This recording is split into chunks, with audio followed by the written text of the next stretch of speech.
იყო პაპამ ერთხელ თველში დაპატიჟა ქართველები, იმერლები, გურულები, მეგრელები, რაჭველები.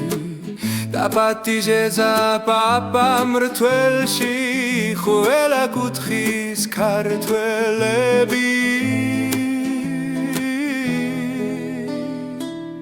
პაპას თველი დაულოცეს, დაეწაფნენ ვაზის რემლებს, დაგრძნობით ეფერებოდნენ, რკაცითელის ბეჟღალფერ მტევნებს. ადრე გრძელეს მომავალი, მოიგონეს წარსული, ხანცით ლოცეს ქართლის დედა, დაგვანი ქართული, მოიგონეს მამლუქებად, დახიდული მონები, ქართლის ფარად აღმართული, არაგველი ლომები.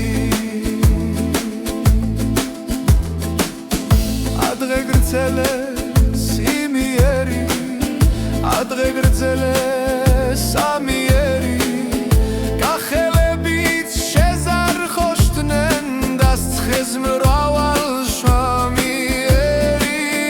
გურულებმა კრიმანჩულით სუფრას თავბრუ ახვიეს, მეგრელებმა დიდო ნანამ გოსნის ენით აფქვიეს.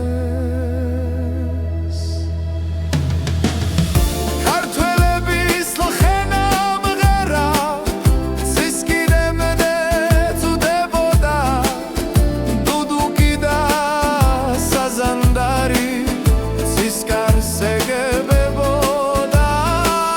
ჩაგრულოს როცა მღეროდნენ, ხმა შემოესმათ მთებიდან, პანსამირანი აძლევდათ კავკასიონის ქედი.